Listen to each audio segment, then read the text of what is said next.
Hello and welcome back to the Comic Lero podcast. The podcast does deep dives into the best, worst, and midst of comic books, graphic novels, and sometimes mangas. I'm your host, the soon-to-be known as Comic Stan. With me, as always, is my nomadic co-host, it's Jamie. I just want to see how quickly I could do it. I was about to say you've come in a little bit too hot.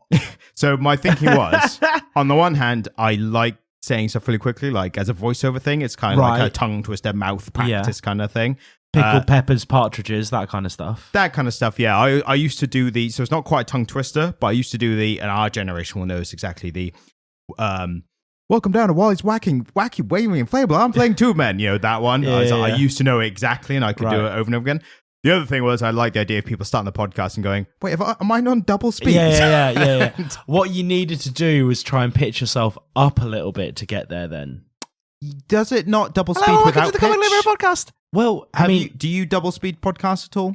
No, never. I don't. I don't even make playlists out of music, mate. I like to listen to things the way that the creators intended. I play Sega Mega Drive on a CRT in 2024, Ryan. How do you have space for a CRT? I don't. But do you know what? I was in this like used place that I liked the other day, and they had a bunch of portable CRTs, like little CRTs, and I was like, I kind of want one. I want one just so I can get like VHS pornography and plug in my Sega Mega Drive.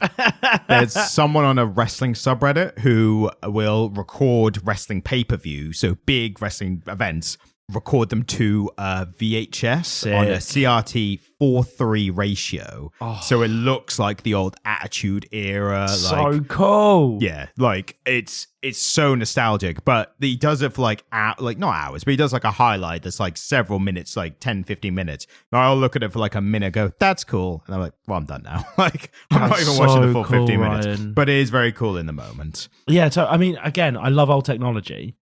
So traditionally when you speed audio up, it does change the pitch. Yes. I think when you do it digitally, I think podcasts automatically preserve the pitch. Yeah. So that's what I do when I'm editing. When I'm editing or when I think I'm editing, but it's the people in the other room. For the listeners, Ryan and I had a battle because at one point he wanted to start releasing the podcast. I wouldn't say battle. I think it was more like a, no. So Ryan was adamant, right, that it would be better. Do you not remember this? This was a while ago. You were. I remember exactly the conversation you talked about. I think you were using words like battle and adamant. So Ryan wanted to start releasing the podcast sped up to the extent that he edited an episode and left it very slightly sped up to see if I would notice. Yeah. And within 2 seconds of me listening to your editor's proof, I went, Ryan, you fucking sped it up, fix it. Yes. And you were like, yeah, all right. And the reason it was worth checking is because to me it sounded very slow, but that's because I was listening to it on double speed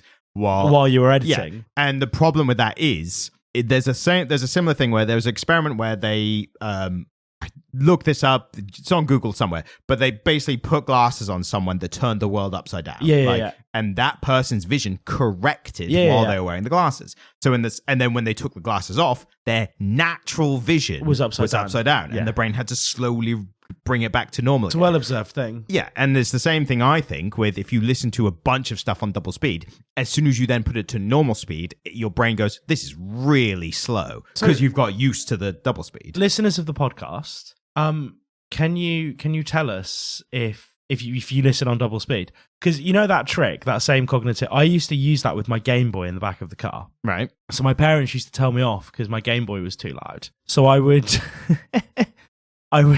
find a point that they deemed acceptable and then turn it down just a little bit from there and strain to hear it for just a minute. So that when I turned it back up to the point that they deemed acceptable, suddenly that sounded really loud. That's a surprising amount of self-awareness for a child. I'm a relative. Well, no, I'm not today I've not been the most self-aware adult, but I'm a pretty self-aware person, and I was quite a self-aware child. Yeah, maybe more self-aware as a child, and life's just wound you down, you know? Yeah, definitely. Yeah, it's just worn me down. So today, I was going to say, and now we're in the fallout of your life. And speaking of fallout, very, very appropriate. Fallout, the franchise. But we are doing a comic because, surprisingly, one exists. Only one exists. So, and that's insane to me. You have picked the worst person because, I didn't own a game. So the last... Bear in mind, I didn't pick you. We were already hosting a podcast. I was like, we better do something Fallout for the TV show. For reference, kids, I didn't own a games console between the PS2 and the Nintendo Switch. They pretty much missed Fallout. Like, they are the last two consoles I owned. So when I was a student, I lived with a lot of roommates, and a lot of them had Xbox 360s in their rooms. Right. And I remember seeing Shooty Bang Face in the desert with mech suits. Yeah, that's Fallout. Yeah. Fallout. Yeah, both of them, yeah. I'm going to assume that that's Fallout, right? That's specifically Fallout New Vegas because of the desert, which is basically what we are talking about. So I've seen some Fallout. There are Pip Boys, and there's the little dude in the blue thing with the yellow hair, right? Yes. Yellow hair, blonde hair. For the layman's, blonde. This is the thing, like, because I think there's a big crossover between gamers and comic book dudes, right? Yeah, I'd say so. Like, and I'm kind of neither. Like, I mean, you've been forced to become one, at least. I mean, like, the type of gaming I do is the type of gaming that I think is openly reviled by most gamers. I'm a nuzlocker. I nuzlock Pokemon games. I don't think most gamers don't know what that is. Well, Most gamers, talking about who they hate within the community, it's probably people who play mobile games and call themselves gamers. Yeah, and I'm not saying that. I'm saying that's an opinion that is held by a bunch of like who describe themselves as real gamers. So for the audience, Ryan's already aware of this because it's just something that happened in our lives. I read the issue that we're going to talk about today, and then I called Ryan and I was like, Ryan, I can't find the rest of it. And he was like, no, it's just the one. And I was like, but nothing, like, it's so short. Yeah, it's one 50-page prequel comic to New Vegas. So basically, just for me, Ryan, the episode's mostly going to be talking about the Fallout franchise. So the dude in the shiny suit, right? Yes. Is he a character in the game? Yes, in New Vegas. And in the game, he was voiced by the late, great Matthew Perry. Oh, wow. Yeah, Matthew Perry played Fallout 3, really loved it. Like, his words, apparently he was obsessed with it. And then when he heard they were making another one, he was like, please let me do a voice. Well, that makes me like him a whole lot more now. Yeah. Because he sounds like Chandler.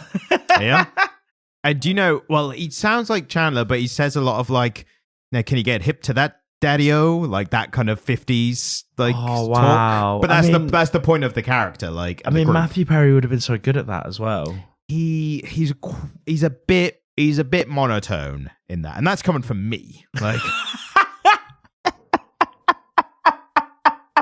don't put yourself down, Ryan. I'm self-aware. You know what you bring. He is a bit flat in it, which is unfortunate, but because. Once you hear that when you find out it's Matthew Perry, you go like, "Oh, I was hoping for a bit more," and you don't know what the process is in behind the scenes and how they recorded. John Goodman is also in it. He plays a character called Caesar, which kind of gives away like what the character is. Yeah, but he's really good in his role as well. I mean, John Goodman's always good. Yeah, and am I the only one around here who cares about the rules? that old quote. Yeah. He was really good in that Cloverfield film. Way in the bunker, Cloverfield Road or Lane. It's really good. It's worth checking out. Real bottle episode kind of film. So what?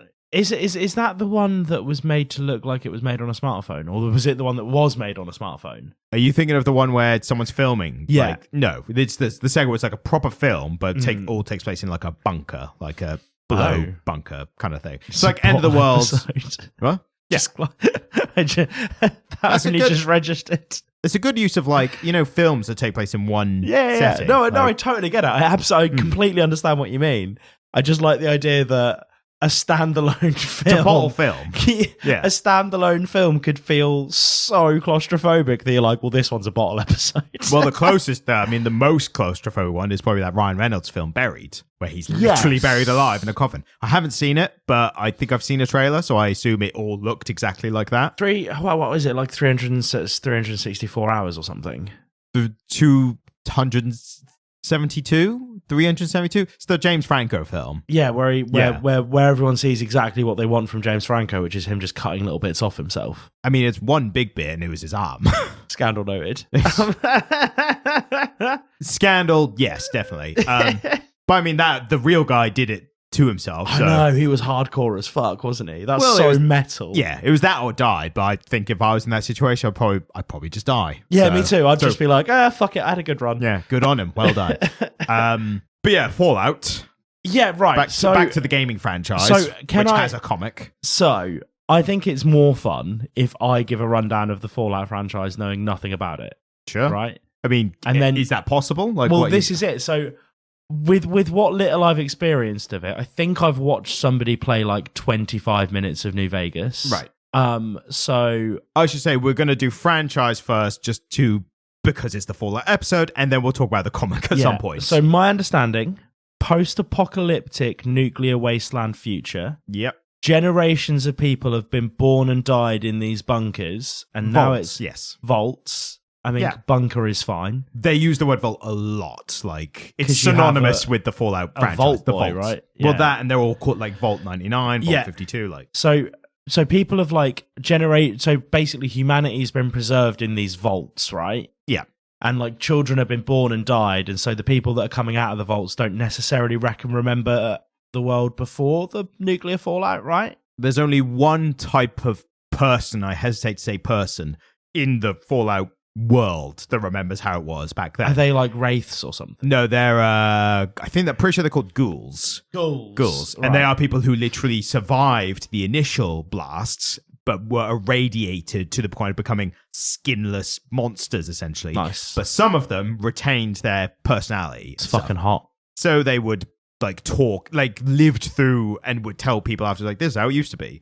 In Fallout 4, there's a guy selling vault access. He's like a door-to-door salesman. So he's like, what you and your family could do with signing up to a vault entry, whatever, like in case the bombs ever land. Oh no, the bombs are landing. Like, and then immediately your family gets in. He gets left out because he himself could not afford it. And then as soon as you come out, or sometime after you get out, he's there. So this was a vault that everyone was cryogenically frozen. Yeah. You get out and he's like, oh, glad you got into the vault then. And you're like, Jesus Christ, what happened to you? And he's like, the radiation melted my skin off. Like, their voices all become that as well. Literally, I'm not even done. That's accurate representation. Anyway, so people get out of the vaults. Yes. Some of them were cryogenically frozen, so they know what's going in. Some of them were born in the vaults. They're, Yeah.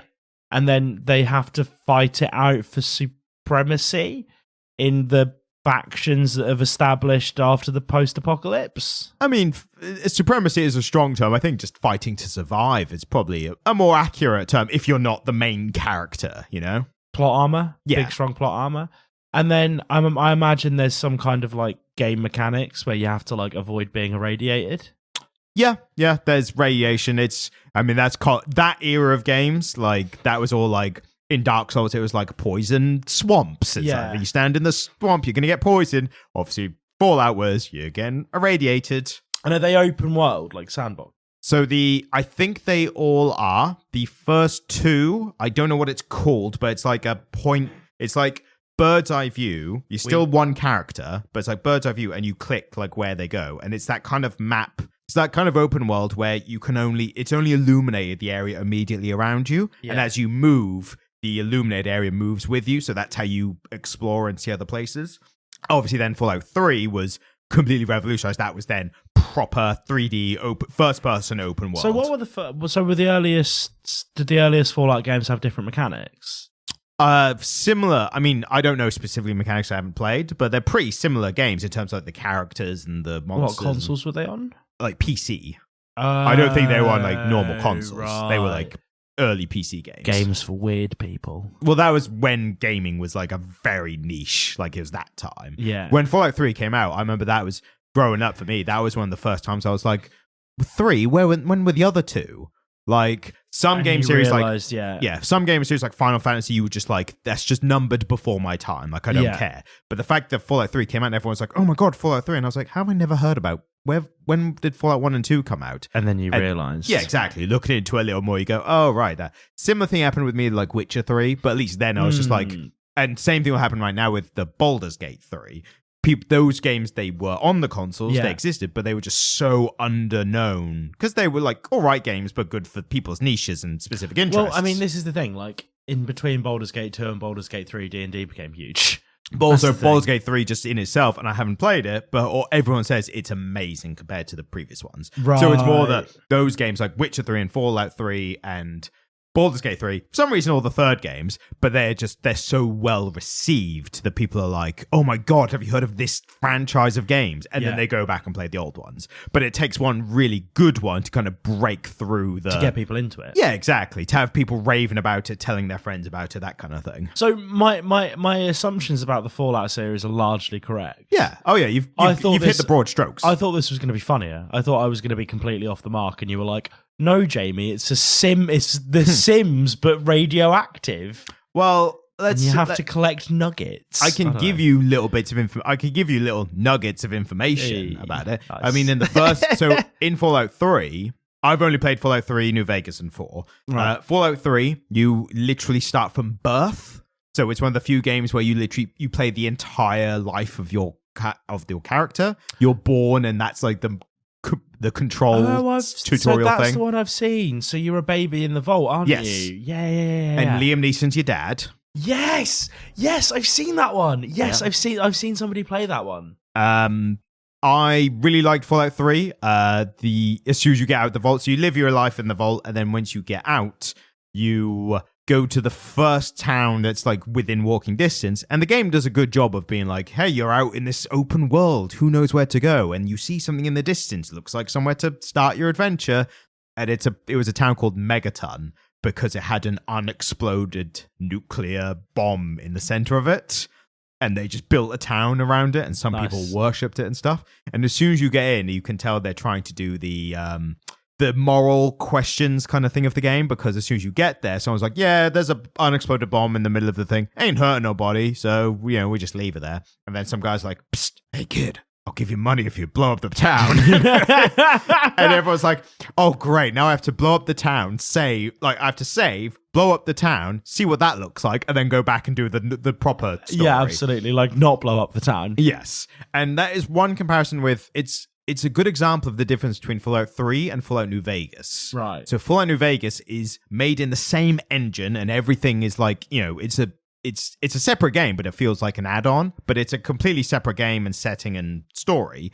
What's interesting is it was developed by a different different studio, a thing called Obsidian. So Bethesda made Fallout 3, and they own the Fallout franchise. Didn't Bethesda? No. Skyrim. Yeah.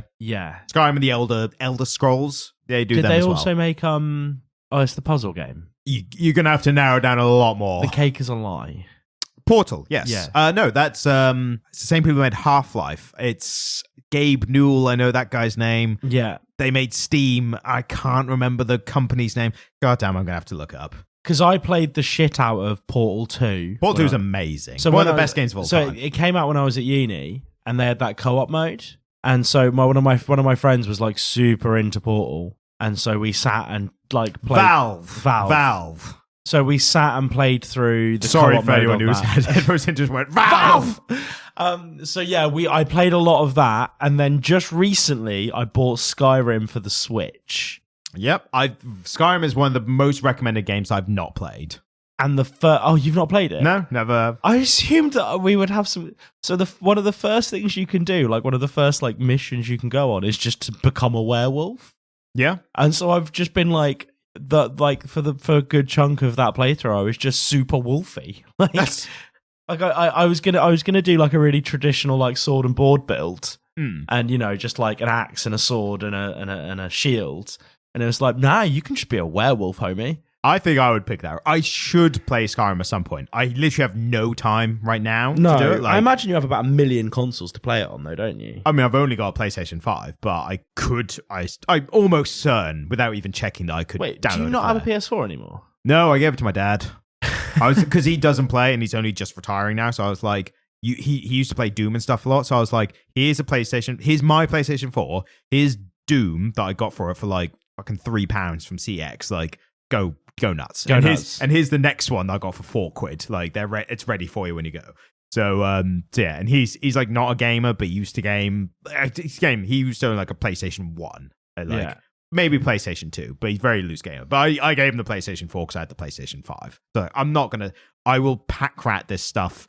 That's my natural stance, is to hold on to every piece of electronic equipment Yeah. in case I might either need it or want to use it later on in life. So that was a very good exercise for me to be like, I should not hold on to this. I will not use it. It will just gather dust. I'll give it to someone in my life who will actually use it. Yeah, I don't need this. This is useless. Because if it wasn't for that, it would go back in a box, go under the bed, and I would just never touch it again. Because what if I want to play a PlayStation 4 game that's not on the PlayStation 5?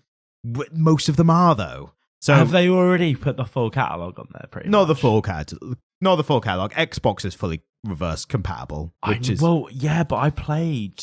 I was on either a PS5 or an Xbox Series S. It's called. I constantly forget the names of the Xboxes. Not the Xbox One, is it? No, that was the one previous. Yeah, The Xbox One was alongside the PlayStation 4. Yeah.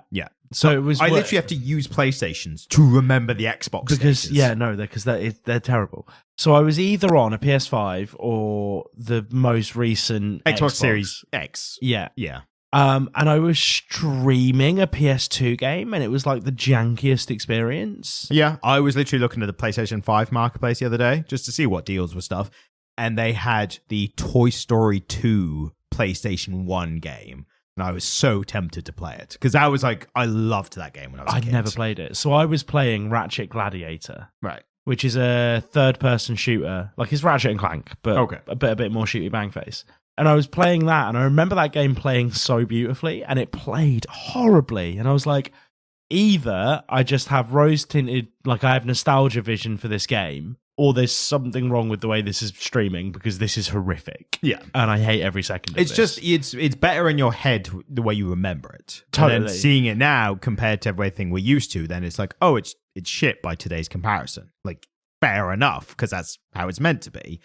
And especially like the Toy Story one is like the characters are just made out of blocks and triangles. Like that's how they're made. So that game was really replayable because in a single run, you couldn't get access to all the weapons and all the weapon mods. But when you finished the game, it just punted you straight back to the start. But then you could turn the difficulty up on it and then keep playing to get the weapon mods. And so it was designed, like the life cycle of the weapon mods and the weapons was designed to go over multiple playthroughs. And that's standard now for like. Is it? Yeah, like, so I just did Spider-Man 2 recently, and there was uproar on that because there was no New Game Plus mode, which is literally complete it, restart the game. The difficulty is like higher, but you retain all your upgrades and stuff. Sick. And all your devices and tech and whatever, you start with that. Yeah. But they had it on Spider-Man 1 and Miles Morales game. So when it wasn't on Spider-Man 2, everyone was like, what the fuck? And they were like, oh shit, we need to put that on now. And they only just now added it. So we started New Game Plus on that. But nice. And I'm only playing that. Like I say, I don't have time for video games now. I'm only playing that because I can just get in and out whenever because I'm not that bothered about it. Like it's a bit of fun. If I play a new game, if it's good, I will forego other stuff to keep playing it. I've totally not seen you for entire weeks because you're playing a new game. Yeah. And it's so rare the games I play now. Like for exactly that reason. I've got podcasts to edit and shorts to edit. We do it. We're busy people. We make shit. We're very busy go-getters, go-setters. I really want to do a new run of Legends Arceus. Did you ever complete Disco Elysium? I played a good like 10, 15 hours of it. So it's first 10% story. Is that how long it is? I don't know. What part did you get to? I don't remember. It was a while ago. It was like a solid 6 months ago. Ryan gifted me a game. I didn't finish it. I'm a bad person. and it's a D&D based video game as well. Yeah, if you haven't played Disco Elysium, it's amazing. It's one of the, like I did some reading around it after you gifted it to me, and I was like, it's so highly rated, and it is really good. But no, I didn't finish it. It's dense as well. Yeah, it's dense and chewy. I can't remember where I got to. I should probably pick it back up again if I'm honest with you. Especially if you want to know who the murderer was and what happened. I know. And like your cat, like the way that it meters out the character development is so good. And like and once you get into that core gameplay loop, it is really good. And then you complete it, and then you need to do another replay, not only with different stats to unlock different conversations and quests and missions and stuff, but also you can do the next playthrough off your tits on drugs. And that's what the second playthrough is for. Because no one does on the first playthrough. You want to sober up and become the protagonist, rise to the occasion. Second one, it's everyone else does an evil playthrough, you do a drugs playthrough on the second. Just for reference, Ryan doesn't mean me being off my tits on drugs. He means my character being off their tits on drugs. I mean, your character can be as well. Ryan. So, back to Fallout. Yeah. I was going to make a point about the moral choices of the different games. Yeah.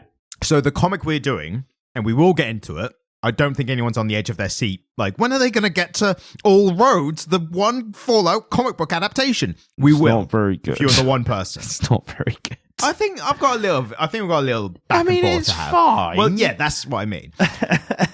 But so it's a comic. Yes. That's all I can really say for it. But speaking to the games themselves, Fallout New Vegas is one of the best games I've ever played. Right, and it's way better than Fallout 3. I remember just having such more of a significant time and memorable time with New Vegas, and it was only now later in life when I think about them I go, actually New Vegas was a lot better. Like, I had a lot more fun with that, even though Fallout 3 was kind of not revolutionary, but it felt revolutionary at the time if you hadn't played a game as dense as that. Yeah. And for it to be in the 3D open world model like that. So did Fallout 3 come before Skyrim? I think it went Fallout 3, then Skyrim, and then right. Fallout 4, I think. And New Vegas before Skyrim. So well. were Bethesda developing them on a cycle? Yeah. Oh, yeah. They're always got the next one in the background while they're releasing the whatever one. But so the moral question, that's a big thing in Fallout. It's like it's a kind of a D&D inspired quest thing, and there's moral questions and that kind of stuff. New Vegas, I think, does a lot better job. So I rewatched a section of H Bomber Guy's video about it. He loves New Vegas as well, and he's very good. He's like a fucking several hours video, but it's very good articulating why it's so much better. Like, he has done a really good job on that. Yeah. Highly recommend watching it. But he pointed out specifically the moral comparisons. So like Fallout 3, like I said earlier, the first moral quandary is, hey, there's a town with a bomb in it. Do you want to blow it up? What happens when you blow the town up? You set a thing on it, and then you have to read a book to like get the skills, and then you set a thing on it, and you get like a remote, and then you have to go to a skyscraper that's got like rich people like inhabiting it, and you go up to them, and they blow it up from the skyscraper. So you watch from a distance. Yeah, your karma goes like like evil. And then you find out the reason they wanted to blow up was because it was in their view. They didn't like the view of a scruffy town from their skyscraper. So the first moral question there is, do you or do you not genocide a town, essentially, right? In Fallout New Vegas, an example of one that H Bomb Guy gave in his video was, and all the quests are like this, the example he gives is, so you've got these two factions, the NCR and the Caesar's Legion, which you have read about in the comic, which we'll get to. The NCR are trying to make a government. Like, they're trying to like bring the old world back and make it organized and everyone pitching in, that kind of thing. Which is shit. Exactly. But we'll get... No, it's what you should do. That's the point. Like, they are doing a shit job. It's what you should do post-apocalypse, right? Like, it's absolutely what you should do. They're doing a shit job of it. One of the things is because they have all these quests for you when you start to speak to them. And it speaks to the game where it's like, they've got so much shit that needs doing because they're doing a really bad job. Like, they'll give jobs to anyone if you're willing. One of them is find where some water's being rerouted. So they have water being redirected from a river. It's, a desert, so they need to. Not all the water's getting to them. You investigate. You find out some of the water's being routed off to a bunch of people who are doing their own private thing. Yeah. So essentially, they're stealing water from the local NCR government. Yeah. So then it becomes a question of, what do you do? Do you report them, or do you leave them be? And that sounds like that's a moral question in itself. If you're anti-government or even the slightest, you're going to be like, obviously, I'm not going to tell them. But the reason you investigate in the first place, because one of the NCR soldiers was murdered, and you find out the people of this group, one of them did it. Yeah. So if you report this person, you have to rat on the entire group who are stealing this water. And they're stealing water to grow crops. Like, they're not doing anything bad with the water. They're literally just growing crops and feeding people. So then the moral question becomes, do you let a murderer get away and frame someone else, like a drug-fueled fiend or a Khan who's like a rebel who's probably mugging and killing people anyway, but do you let the murderer walk away free? And if you don't, you have to report them. If you leave them be, there's the other thing. What do you think you would do in that scenario? Tried to give you as much as possible. What kind of route do you think you'd go? Oh my God. Because I feel like in the past, I think I probably went the route of not reporting them, right? I feel like that's, you view that as the lesser evil of everything going, right? Yeah. Then the problem becomes, and this is after you kind of seal the choice.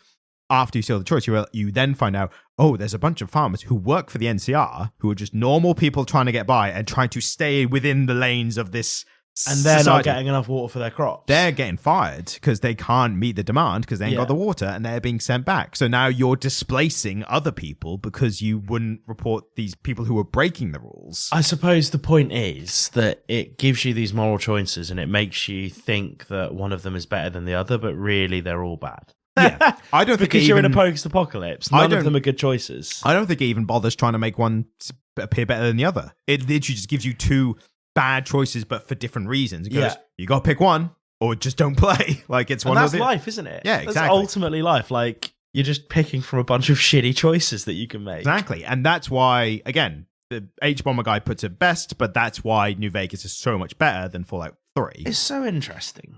And I've thought about this a lot. Well, no, I've thought about this for about 3 seconds before I started saying it. When we first made video games, right? Mm-hmm. It was like escapism. And it's like, what would it be like to be a blue hedgehog who could go really fast? I mean, if you're starting the earliest video games, you're probably talking like Pong and Space Invaders. And stuff like that. And it was pure distraction. And then once it got a bit better, it became escapism and distraction. And then as the art form was elevated by technological advancements, and once you had save states, you could then have more complex stories. And once the consoles got bigger and the storage mediums got bigger, you went from cartridges to discs. You could have bigger, longer stories. And then you get to the point where video games sort of turn back on us and go, "Do you want to have a really dark human experience?" And it's like, oh, for fuck's sake. On some level, I just want to see how fast the blue hedgehog can get from A to B. Do you know what I mean? Yeah, I think that's all mediums kind of... No, it absolutely is. It absolutely is. Like it happened with cinema. And I will say, I don't have any examples to back this up. I'd put money on it if I had to. I think there were games way back when. So I watched a series recently called *Halt and Catch Fire*, and it's about early computers. And it's a really good TV show. And in that, the first games are text games that you literally, like, when computers were just lines of text. Yeah, point-and-click adventures. Yeah, but point-and-click without the point-and-click. Yeah, text-based adventures. Yes. Choose your own adventures, text-based. Have you ever played one? No, never. Not a proper text-based one. They're kind of fun. They look fun in the TV show. And I think those were based on, like, D&D campaigns that already existed. Yeah. But even those probably reflected some kind of, like, you meet a bunch of enslaved elves, and in fairness, you make a very valid point, and you're absolutely right. And I think it's an allegory for racism. Isn't it just? And you're right. And I think what I'm talking about, the reason that video games became jovial for a hot minute there is because they had to work out where to put the games consoles in the shops, and they settled on the toy department, not the electronics department. And so they then had to start creating content that was marketed at children, not adults, right? And not only that, that's why video games are considered... have we talked about this off air? I mean, we don't talk off air, but the gender assignment of video games. So. Yes, so I told you about this, and I think... Well, no, this is a conversation that we've definitely had. I think we both had it from different... We both got it independently and talked about it. So essentially what Ryan's referencing is the fact that at some point when Nintendo were making the NES, they decided they were going to put it on the toy aisle. But the toy aisle historically has been split into two halves, a blue aisle and a pink aisle. One for, and I don't like these terms particularly in 2024, but one for boys and one for girls. And so they had to decide which side of the fucking toy aisle the NES would be in, and they decided on the blue aisle. And that really shaped gaming culture for a long time, didn't it? Yeah, it's because toys had this predetermined, toys have to be for boys or for girls. Yeah. And they're like, oh, I guess we should make... And they initially did try to make games for both. Yeah, totally. But the problem is the games for boys were shooting, driving, fighting, fun stuff to do on games. The ones for girls, I'm drawing from memory, but I'm pretty sure they were like Sim Life, which was nowhere near the technology to do that. Yeah. Not like The Sims now. And it's interesting because, like, I emulated Harvest Moon recently. Fully legally. It was via the SNES emulator on my Switch. I played a bit of Harvest Moon, and I was like, this is good, but this kind of game really came into its own with Animal Crossing? Animal Crossing. I'm amazed I got that. Yeah, right? Like Stardew Valley, Animal Crossing, Yes. more modern farming sims are just better, Yeah. right? In a way that actually, I was playing Streets of Rage the other day, and like functionally, a punchy game, even a modern one, like a really good modern one, hasn't gone much further than like Streets of Rage. Like Streets of Rage totally holds up, whereas Harvest Moon doesn't necessarily for me hold up against Animal Crossing. The fighting games, all they did was add extra fighting mechanics. Yeah. Like it's still the basic like forward back kind of thing. Functionally, that's all they did with like farming sims and simulation games, but they have gotten way better. Yeah. They're just more memory to do more things. Yeah, Like totally. it can be exactly the same kind of basic mechanics, but if there's just more of them, like it just makes it better. Whereas functionally, a punchy game, you just need something to punchy. Yeah, but then you get into like different types of moves and stuff, and then Yeah. you get into like how every little thing works, like the health bar, that what they call Yeah. the hit boxes, like Yeah, those kind of things. yeah. There's that kind of stuff. I think gets a lot more complex than we'll ever know. Yeah. because it's just behind the scenes stuff. We just want to play the end results. Like we just want to play the game at the end. You know, those fighting games are so fine tuned that that's when you get like the whole esports stuff. Yeah. So you get people like playing in these high leagues with like money, like loads of money on the line, and like global rankings and that kind of stuff, and they're playing it, and it's like this game has to be like exact as possible, but it also has to be a very common, like every game has to work exactly the same way. And League of Legends is a really great example, because League of Legends has a really, I mean, I think, to be honest with you, the only people who play League of Legends play it competitively, right? Like you don't really get casual League players. I don't know if they're all competitive, but they're definitely, no one's casual about it, from what I hear. Do you know what? I don't know that I would be able to recognize League of Legends if I saw somebody playing it. No, I think it's top down. That's the only thing I know about it. So it kind of looks a bit like Diablo 3. Yeah, I was going to say Diablo, yeah. Yeah, it looks a bit like Diablo. Diablo 3 was sick. I heard mixed things about.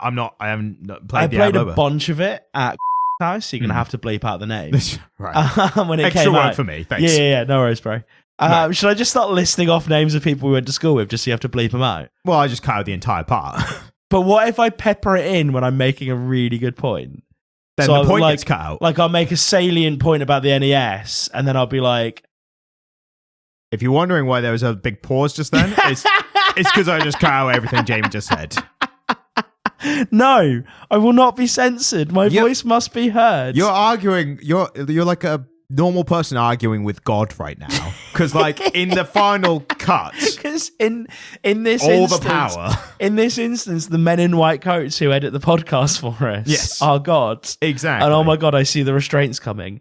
A casual listener wouldn't get that joke. Yeah, We're but starting fuck to 'em. build this weird lore around our podcast that we make in a completely sealed white room. But for me, the podcasts I love and listen to and am inspired by are filled with what they refer to as impenetrable banter. Yeah, and right. that's I want to build up a wall of impenetrable banter to stop casuals ever coming in and joining us. So you're talking about these like moral choices that come into Fallout. Yes. And that's a huge thing.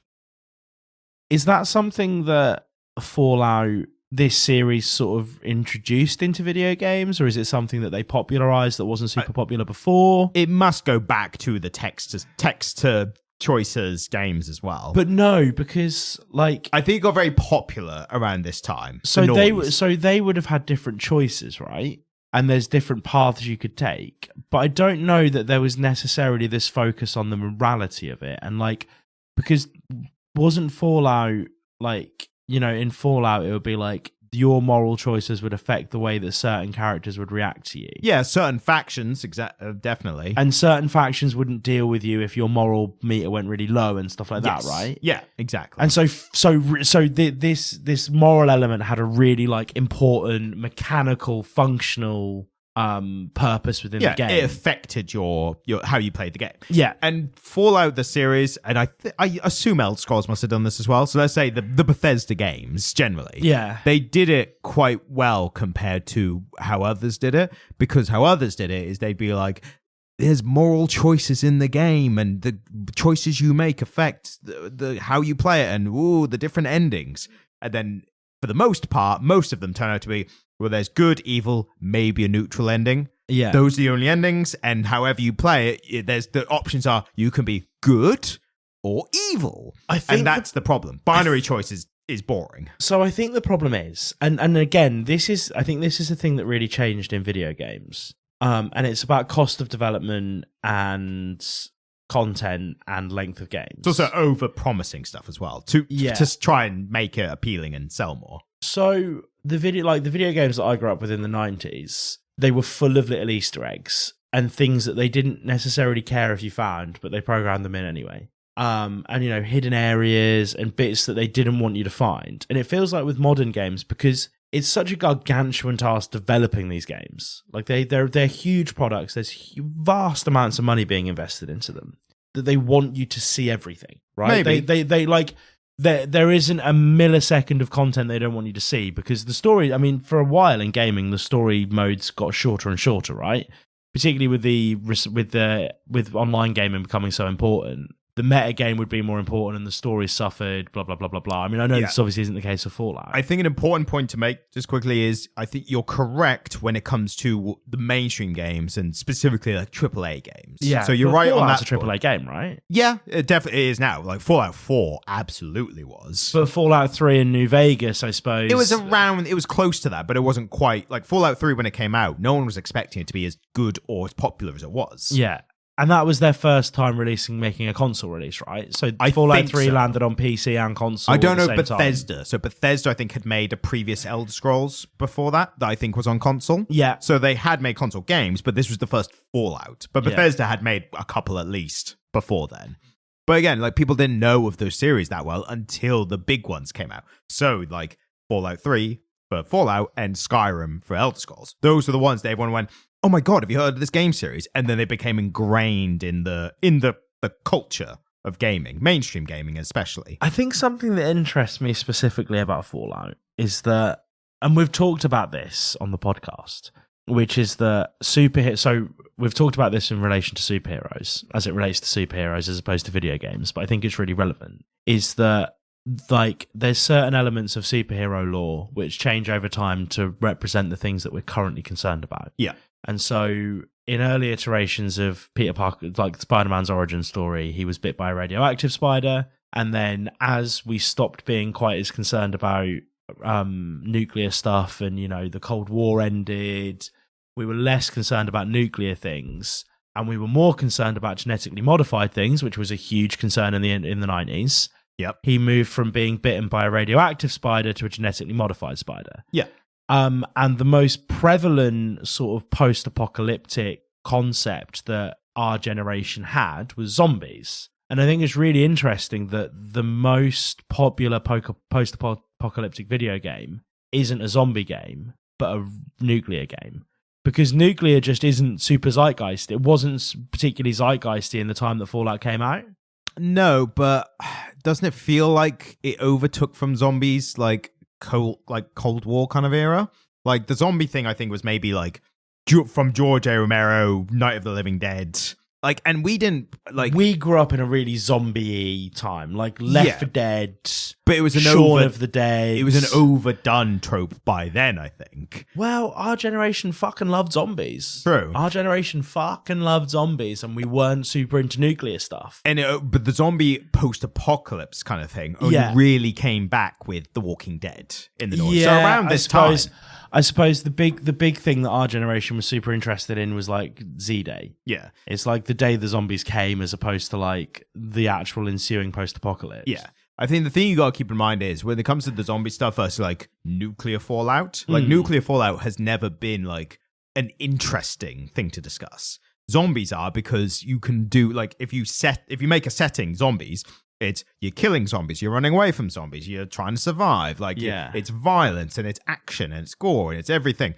Nuclear fallout, like properly, like no one had bother to make it because it's just depressing, isn't it? It's just a bunch of people dead. walking around going, do you reckon this water's safe to drink? Yeah. No, this water's not safe to drink. Now none of it is. But the thing about the Fallout games is they very creative in being like, let's take this setting and let's just put up, like, make our own version of it. So they took the very bare bones nuclear Fallout and they're like, okay, there's mutants, like first thing, mutant schools. There's survivors who come out of vaults. That's how they survive. There's power armor. Like, there's all these things that like they made this world off the basis, the bare bones. And it has a Fallout. really defined sense of humor, doesn't it?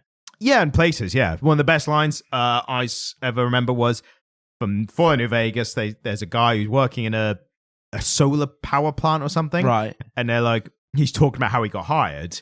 And he's like, they asked me if I had a degree in theoretical physics. I told them I had a theoretical degree in physics. Hey, that's actually quite funny. And there was also this guy who was trying to find, he needed you to recruit people for him for a club, like a nightclub in this New Vegas. Yeah. And you have to find like a singer and a comedian and like all these ones. And like one of the things you have to find is a sex robot. And his name was Mr. Fisto. And the guy who you're doing the quest for is so funny because you go back to him every time you find one of these people. So you go back to like, hey, I found a singer. It's like a ghoul who's dressed up as a cowboy for some reason. And he goes, great, that I'll put her on tonight with her. It's like, I found a comedian somehow. And you're like, oh, brilliant. Well, we'll put him there. Like, you're almost there. Like, find the last one for us. And then you come back to him and go, I found the sex robot in an abandoned robot place, whatever. And the guy's like, yes, finally. Like he has been waiting. It's so good.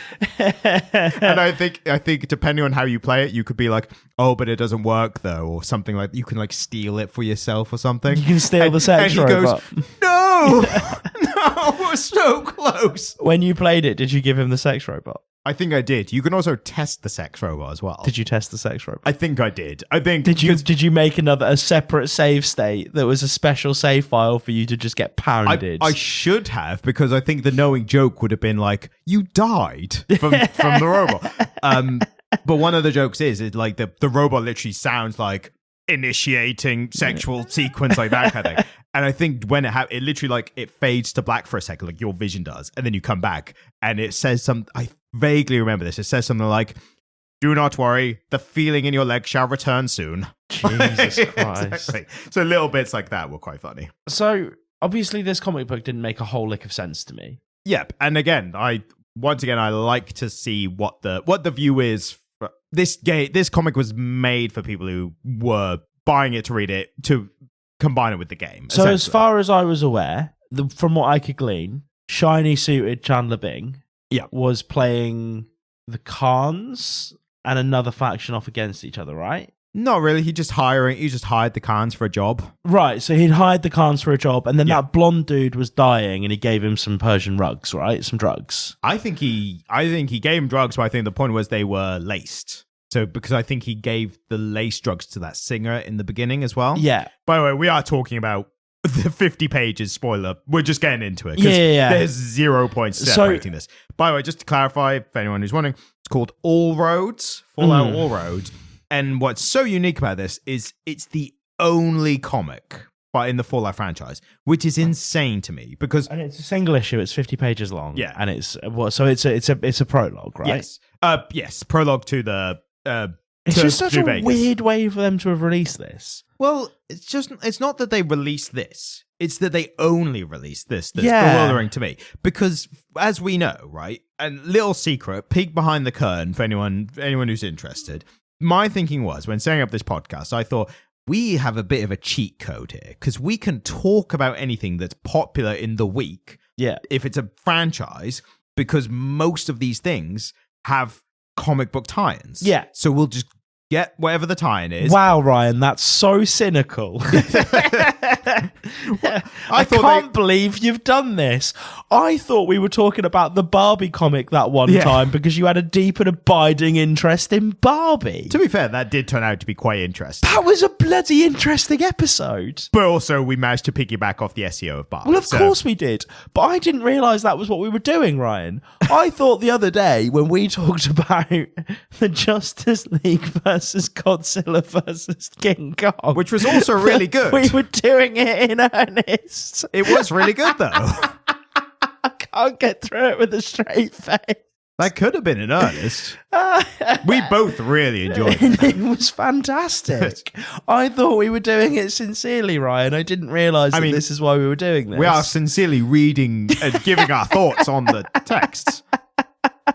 It's just the order in which we do them is sometimes dictated by exterior forces, right? Yes. And so in saying all that, the point I'm trying to get across is every franchise does these tie-in comics because they're low cost to produce. You hire a writer, you hire an artist. Sometimes they're the same person, and you get them to churn something out that's in the IP that you own. We have never struggled to find a comic for something, have we? Exactly. And like we've talked about Barbie, we've talked about Star Wars a bunch of times. What else have we done?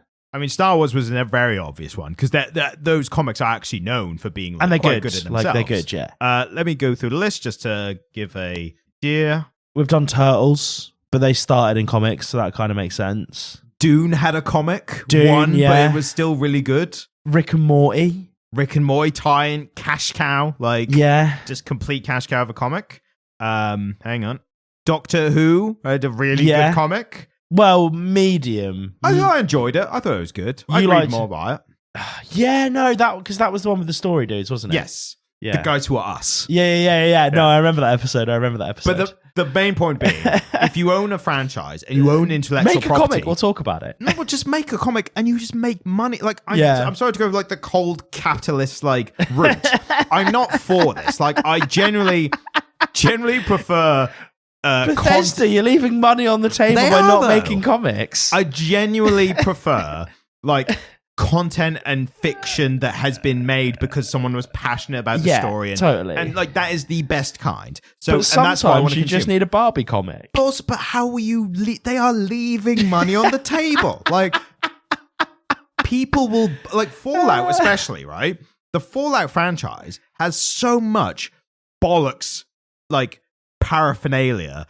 You can buy the steel Brotherhood of Steel helmet head and put it on your mantelpiece. And I've seen you can buy a light up Pit Boy for your arm. Doesn't do anything, but you can buy one. And they made special controllers and they made figure collections, didn't they? You can buy Nuka-Cola. The nuclear themed cola from the show. From the games. You can buy that. How have they done all that?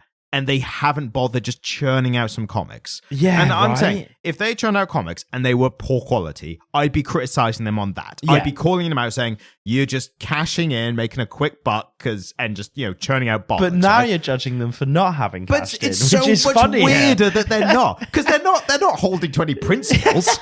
They're not they're selling Nuka-Cola. Yeah, they're not no, we believe in the sanctity of the Fallout franchise. They're just...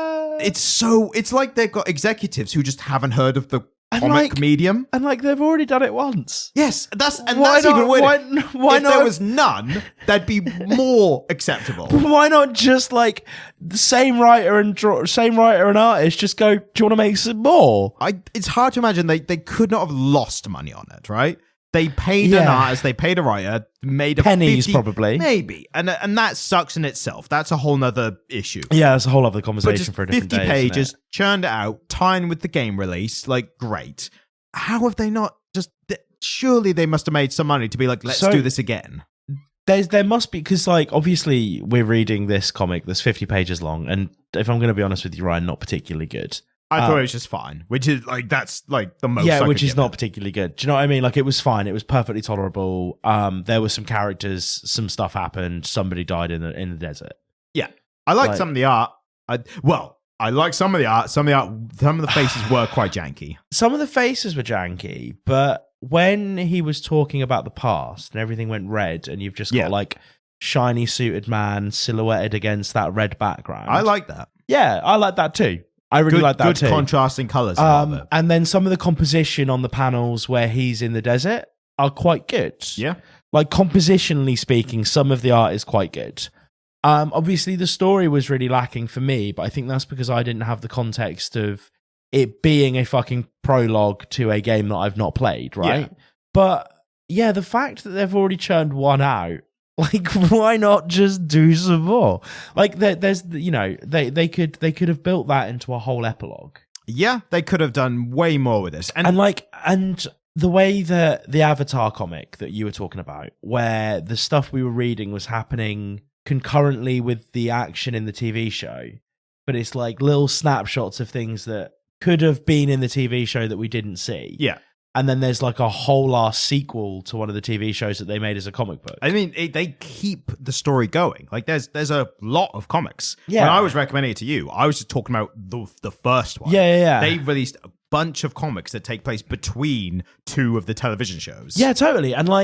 And so they've already hired an artist. They've already presumably approached a publisher to publish this thing. And not just one artist. For this, I'm going to double check this. Oh, I bet it was designed by a committee, wasn't it? I bet there was a bunch of them. Not even a committee as such, but hang on. Let me get the page up just to be accurate. In the interest of accuracy, Ryan's going to do some Googling. So, how is everyone having a good week? So they actually, in the separate pages, they had pencils and inks done by two sets of people. Right. So, and they list on the first page. So again, this isn't just a quick churn out. They were like, some of the pages need to be different art style to the other times, because it's like... Oh, yeah, and I get that. That comes across. You know, flashbacks and different areas and different character perspectives and all that changes.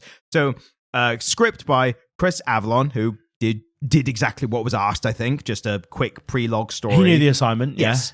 But the art, you've got pencils and inks by Gene Diaz and Belardino Brabo. I probably got that pronunciation wrong. But they did some of the pages, and then the other pages, pencils were Wellinton Alves and Nelson Pereira. And so they've gone to the level of like making the art different on different pages. So I think a decent amount of effort has gone on to like how it looks and stuff. Not as much in the story, but again, it was, but it only was what it was. It was what it needed to be. The thing is, though, right? How many comics have we read where the first 50 pages, that's like 2 issues of a standard comic book, roughly? Yeah, just about, yeah. Like, how many comics have we read where the first 50 pages aren't particularly exciting? Yeah, and maybe this would have built up into something. Well, it could. Well, the thing is, we don't know what it would have done, but it could have done. Yeah, I mean, I think this was an interesting way in to you and I having a conversation about video games more generally and just what we like and what we don't like, because we've never done that before. I don't have a lot to say about the comic, unfortunately. Like, I just think the story didn't make a lot of sense to me because I didn't really understand who these people were. And to be honest with you, in that 50 pages, it didn't make a lot of effort to tell me who these people were and what was going on. No, I did find it interesting, and I wanted to see what your perspective was. I found it interesting as just like a story where it feels like you're dropped in the middle of it. Yeah, totally. I want to see if that intrigued you at all, like how it worked at all to bring you in. So I certainly got a really good sense of Mr. Chandler McShiny Suit. His name is Benny, if that helps at all. He's Chandler McShiny Suit. Okay. Like, you know. Chandler Bong. He's Chandler Bong. Yeah. Yeah, I got a really good sense of who Chandler Bong was. Like this sort of, you know, chancer who doesn't really care about any of the people that he's dealing with, but is just using them as a means to an end. Yeah. And the way he used and abused that singer is a really great example of the way he treats people. I will say I think the dialogue was surprisingly realistic. Yeah, it was great. Yeah. The dialogue was fine. Again, though, I feel like one of the things I remember from watching people play a bit of Fallout is that the dialogue was really good in Fallout. Yeah. Never over exposition or like try to make it as naturalistic as possible while also being like a pick your response. Yeah.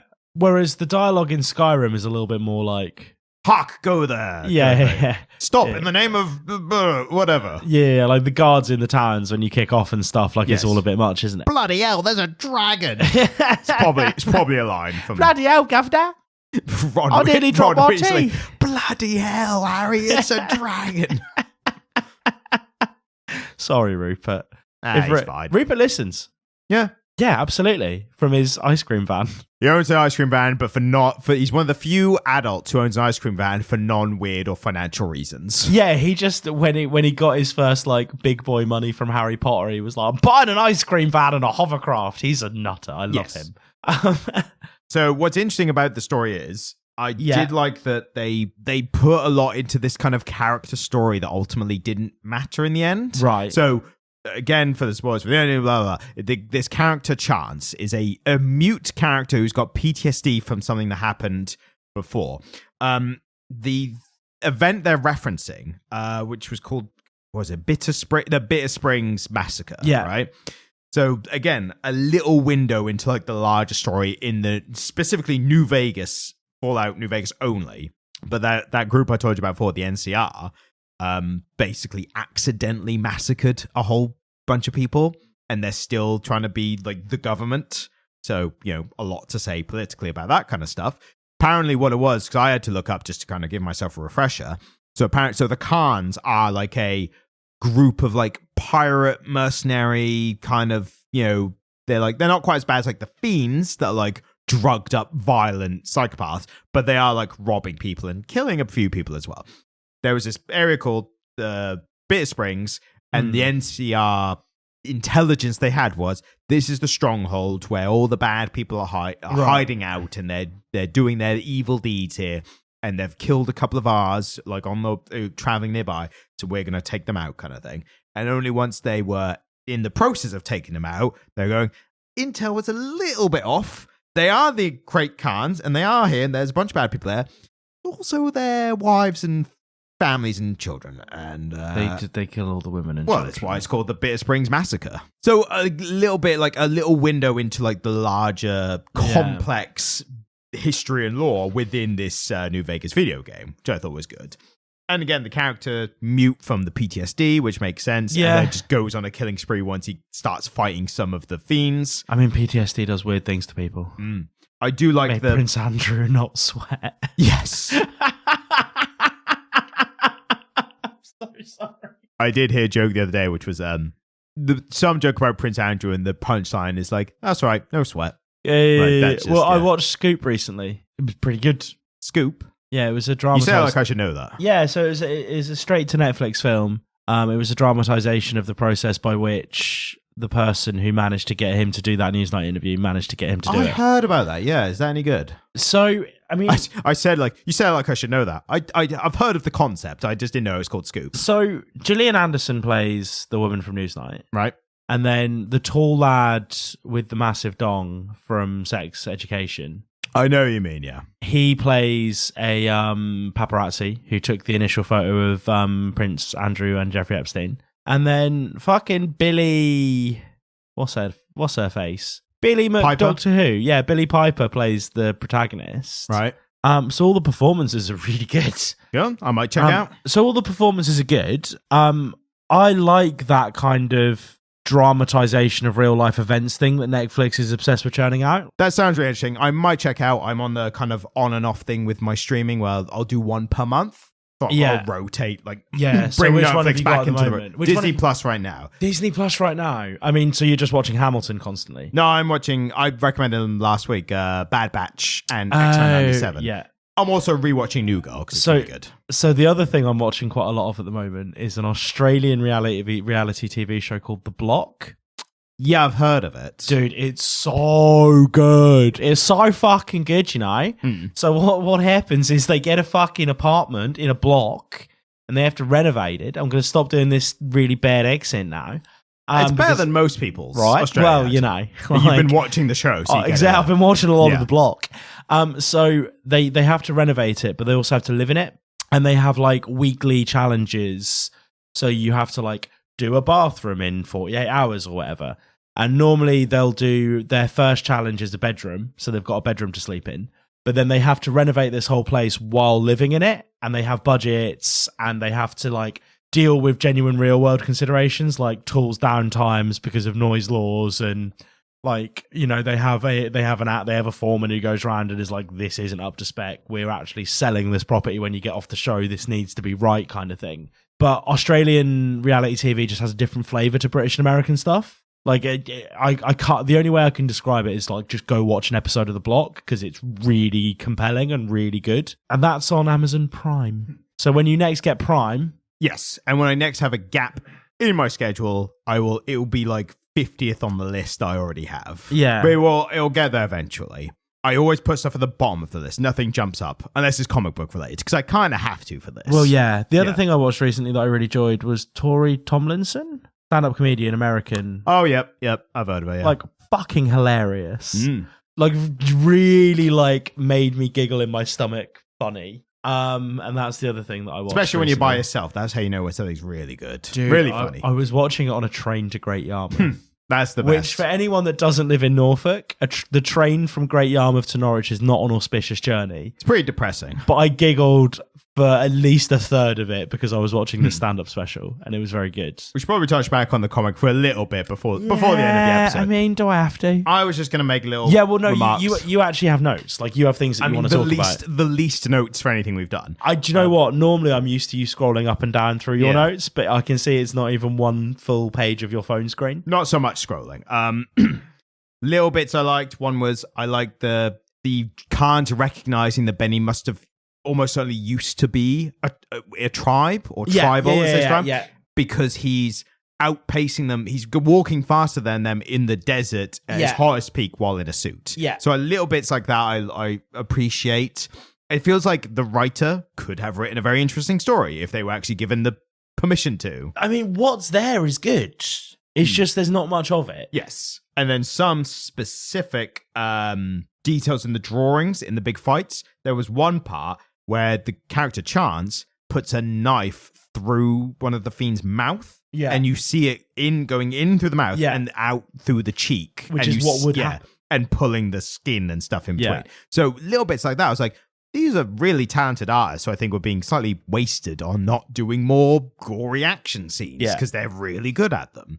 The reveal. Oh, and then one of the Fiends gets a flamethrower directly to the face and just goes straight to the bone. Yeah. Cool as well.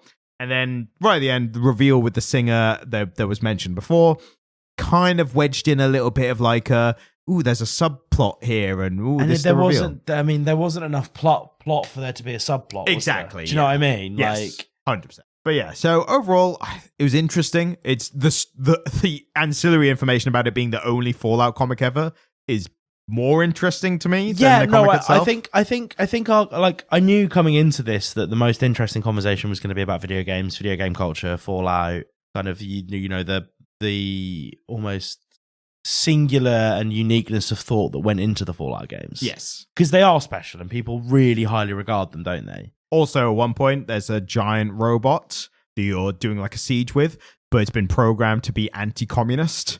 So it's because America. Yeah, exactly. And it's walking along being like, halt, communism detected, firing lasers. It's really cool. So there must be a reason that we're doing this. Yes, there's a Fallout TV show coming out. Oh shit! Will have come out already. So they didn't want the comic book money, but they did want that good TV money. Admittedly, there's probably a lot more money in the TV show. There's a lot more risk though. But it doesn't make sense with the comic because it's such a lower cost to produce. Yeah, totally. That's the thing. So we are going to do a very quick live reaction to what you think of the Fallout TV show trailer. Yeah, totally. Because I've not seen it. I mean, I don't watch a whole bunch of TV, but Ryan, that looks fucking fantastic. Yeah. It's coming They got dog meat in there. Yeah. They got the suit of armor, the power armor looking good. Dude, it looks really good. And that line, that's an awful small drug and an awful big bucket of drugs. That's a good line. That's a really good line. Oh yeah, that looks really good. Can we like do a special episode on that when it comes out? Because it looks great. Yeah, apparently it's coming out this week. I think it's all being dropped in one go. 2 days, apparently.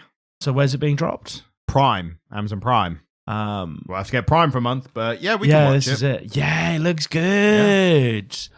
Like, everything looks the way it should. Everyone kind of, and I because I remember, now I remember that kind of old-timey Americana feel that Fallout had. And that was like old show tunes playing in the background. Like it had the feel, didn't it? Yes. And there's a specific reason for that, which is something we surprisingly have not touched on with the whole Fallout franchise.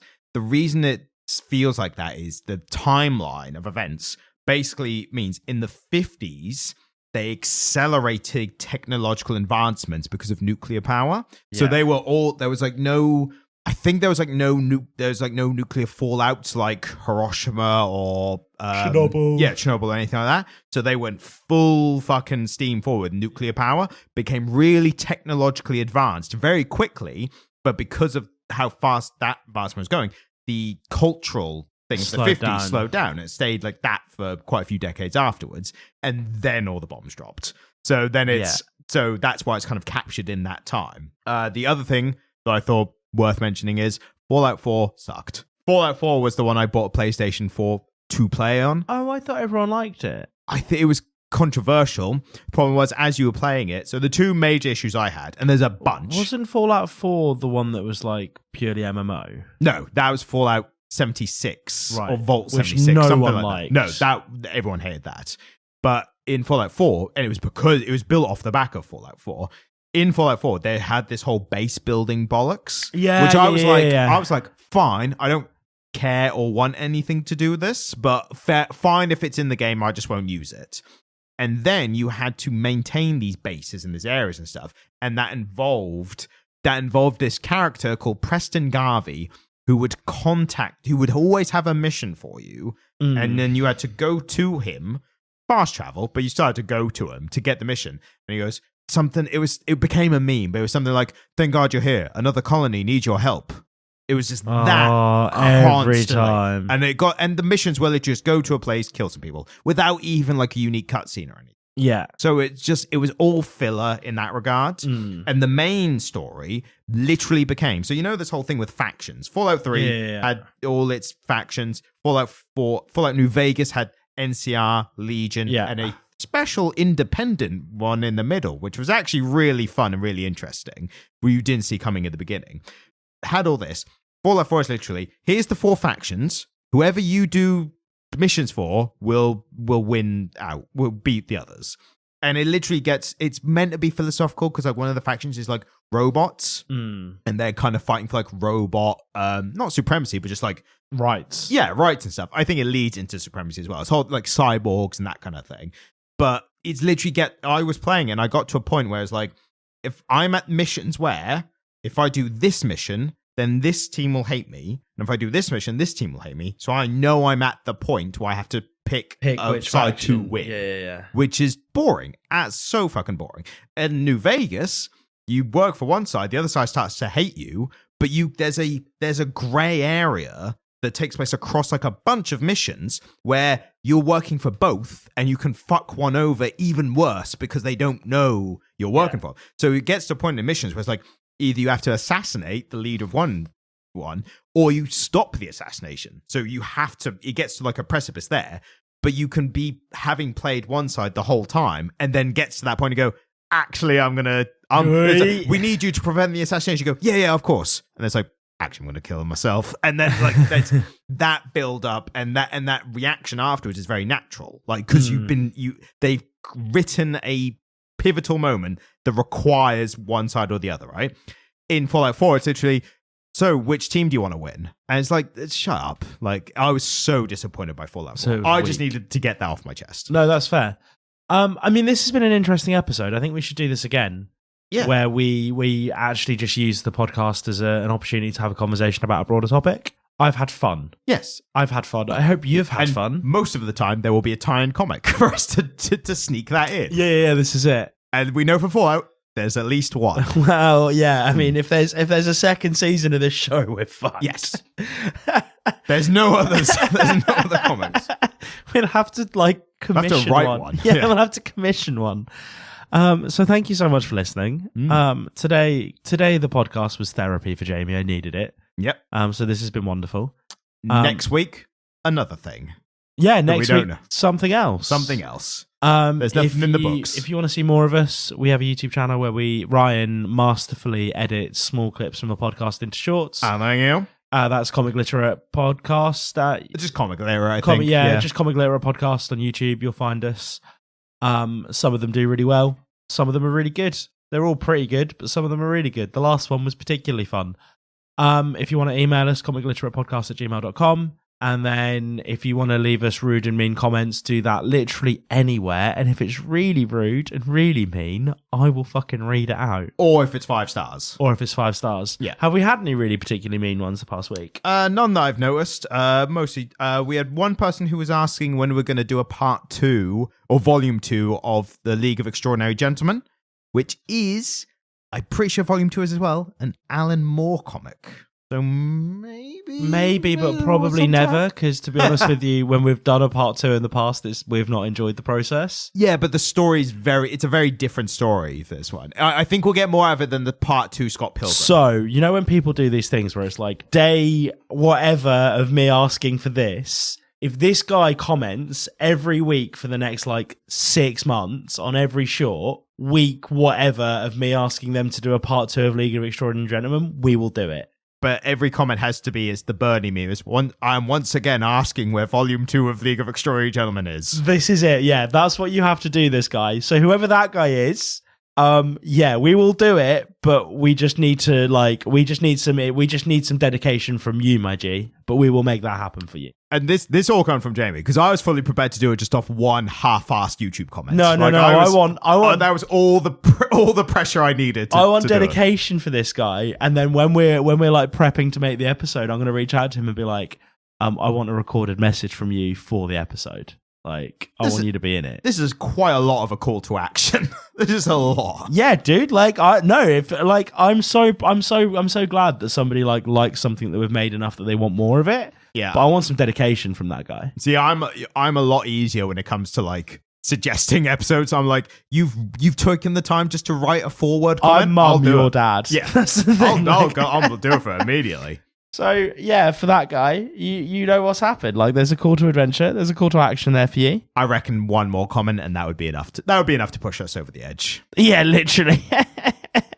Wasn't there that one guy who we responded to their comment and then they commented again? Yeah. That was great. That was fun. That was a fun time. It made us feel like we're not just in a blank room with cryogenic pods and a two-way mirror. This is why we're stretching out the end of this podcast, because I don't want to go back to my pod.